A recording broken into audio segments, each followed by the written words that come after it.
Quelques images de la rocade verte sous la neige, le 21 novembre 2024.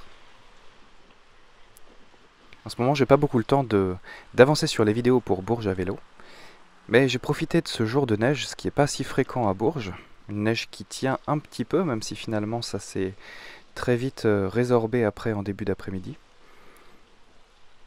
pour aller vous montrer à quoi ressemble la rocade verte sous la neige.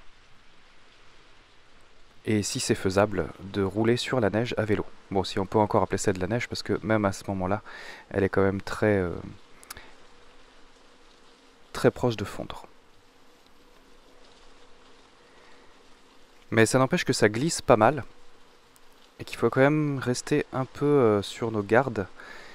D'autant plus que j'ai pas forcément personnellement des pneus, j'ai un petit vélo avec des petits trous donc, et puis j'ai des pneus qui sont assez étroits. Pas beaucoup de relief dessus. Donc ça peut vite déraper.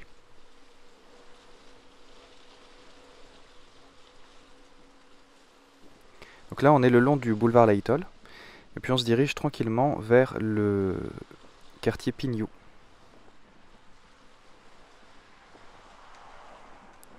Donc sur tout ce trajet-là, je vais rouler moins vite que d'habitude justement pour éviter les ennuis, éviter de déraper et surtout si jamais j'ai besoin de m'arrêter un peu plus rapidement que d'habitude, il faut absolument que j'ai assez d'adhérence, donc pas aller trop vite.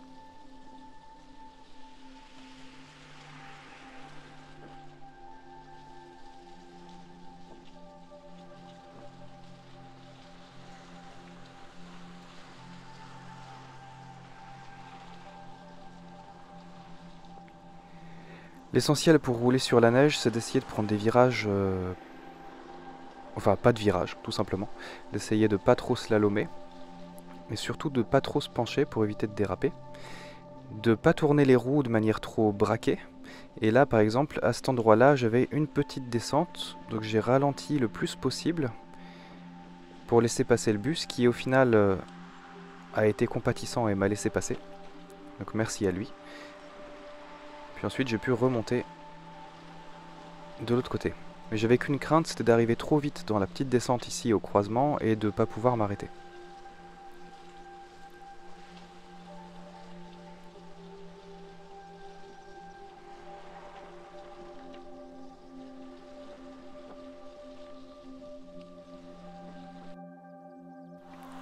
Petite coupure pour rejoindre la suite de la rocade verte après le carrefour de Pignou. J'avais peur de ne pas avoir assez de batterie pour filmer l'ensemble du trajet, donc avec le froid qu'il faisait, c'était beaucoup plus compliqué de maintenir. Et donc là on est sur la chaussée de Chappe, pour vous montrer un peu à quoi elle ressemblait justement en ce jour de neige. Donc le début était quand même pas mal recouvert sur la petite descente, c'était un peu plus frais, et puis ici à cet endroit là c'est plus humide, donc la neige a moins tenu.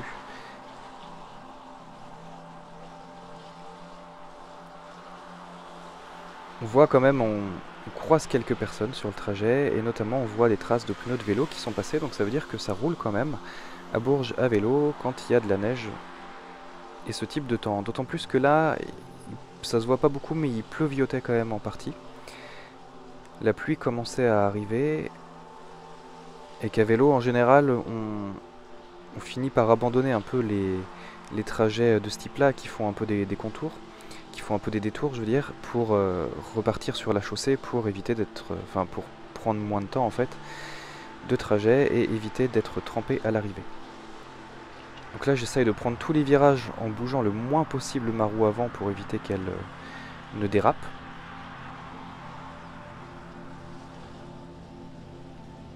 Mais je me souviens, sur ce trajet-là, à cet endroit-là, je me suis dit que je prenais un petit peu trop confiance et qu'il faudrait que je fasse un peu attention pour la suite. Parce que j'avais prévu de continuer sur la rocade verte pour aller à l'endroit où je devais aller. Et que probablement qu'elle serait plus recouverte parce qu'elle est vraiment à l'écart de la circulation.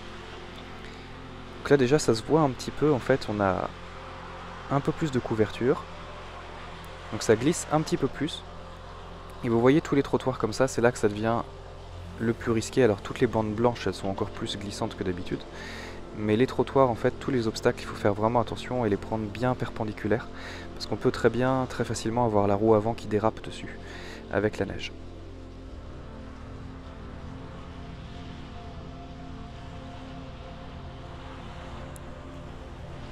Donc ici, on va tourner à droite.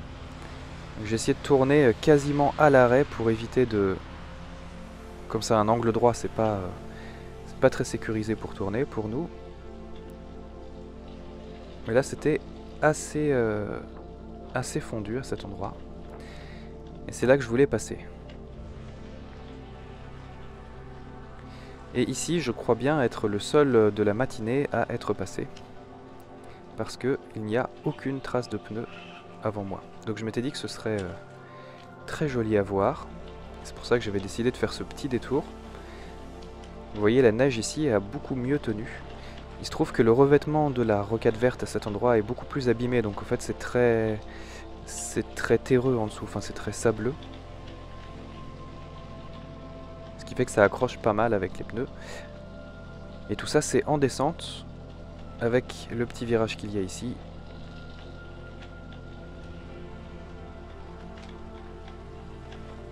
Avec un asphalte très lisse, ça aurait pu mal tourner.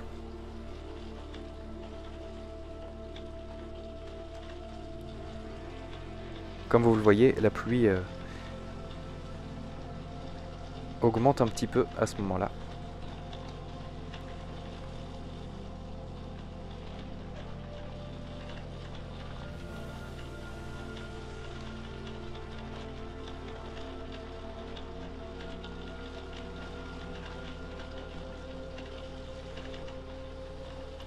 Je crois qu'on n'était vraiment pas bien nombreux à avoir pris cette section de la rocade verte ce jour-là.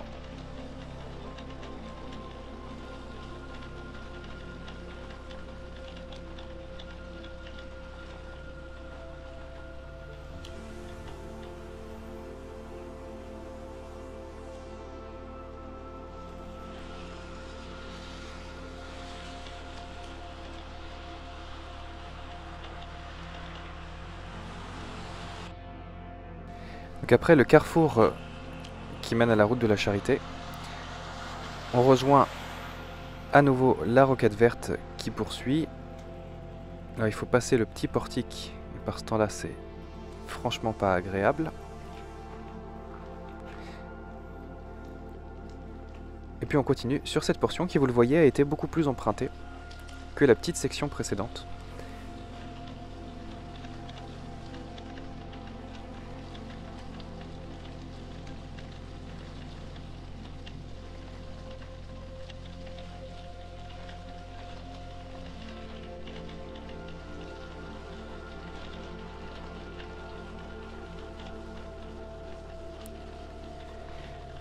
À cet endroit, le revêtement est pas mal abîmé aussi, ce qui fait que ça tient pas super bien non plus. Et c'est peut-être un petit peu plus humide.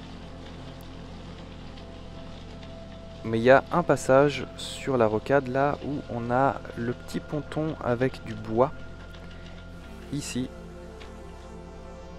Et où là, voilà, c'est vraiment la patinoire. Mais ça passe quand même.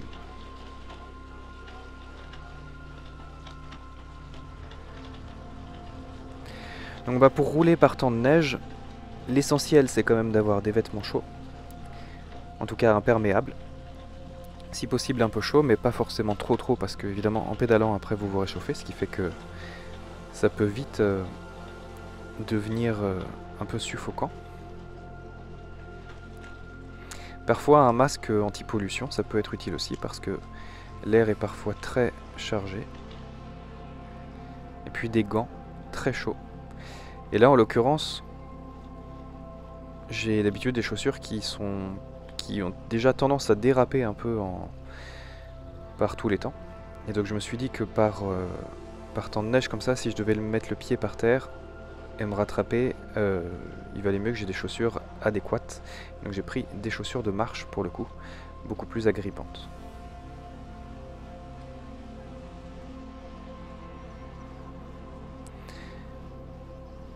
Donc là on va tourner et traverser. Avec toujours cette idée de prendre les trottoirs le plus perpendiculaire possible.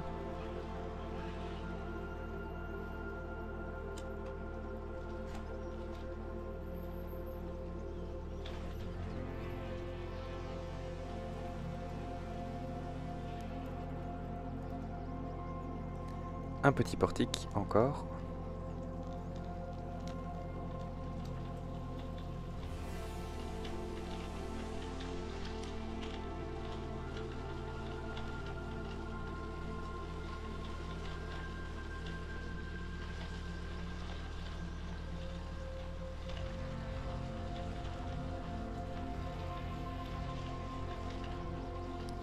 Et comme vous pouvez le voir, ça roule quand même pas mal. On peut avancer tranquillement, malgré le sol qui est quand même bien détrempé, et qui est d'ailleurs un petit peu plus fatigant pour moi, je pense, que pour mes collègues cyclistes, parce que j'ai des plus petits trous, et donc le fait de devoir séparer la neige et passer les roues à travers, en quelque sorte, séparer l'espèce de petite couche de quelques millimètres d'épaisseur de glace pilée, un peu, c'est un peu ça, comme sensation. Ça fait de l'énergie un petit peu en plus par rapport à d'habitude. Et donc c'est un petit peu plus fatigant de rouler dans ces conditions-là que d'habitude. Toujours les virages quasiment à l'arrêt pour éviter de trop pousser sur les flancs des pneus.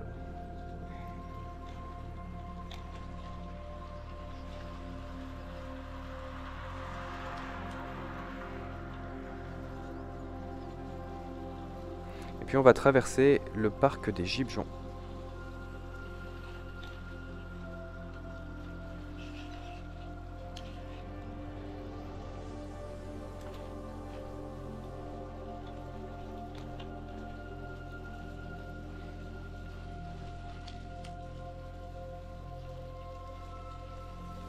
Alors qu'on a de grosses gouttes sur l'objectif de la caméra.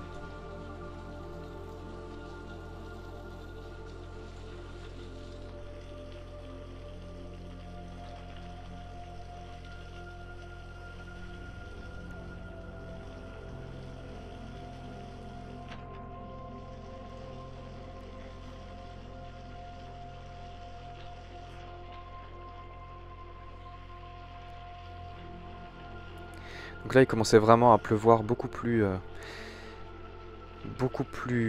fortement. Donc c'était clairement la fin de la neige annoncée. Mais le risque avec la descente, où là ça aurait été beaucoup plus grave, la descente de la température, s'il y avait eu une descente, ça aurait été beaucoup plus dangereux, étant donné que ça aurait pu donner du verglas rapidement.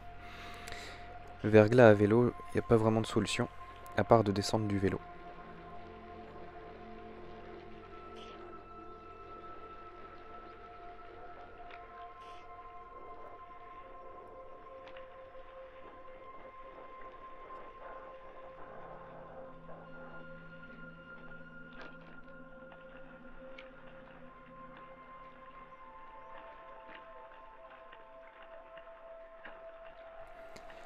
Et nous voici arrivés au bout de ce trajet que j'avais à faire et par lequel je suis donc passé par la rocade verte pour voir à quoi elle ressemble sous la neige, parce que c'est quand même vraiment pas fréquent à Bourges qu'on ait de la neige comme ça qui tienne un petit peu. Et donc c'est toujours sympa d'aller visiter un petit peu ce genre d'aménagement quand il change comme ça avec les conditions climatiques.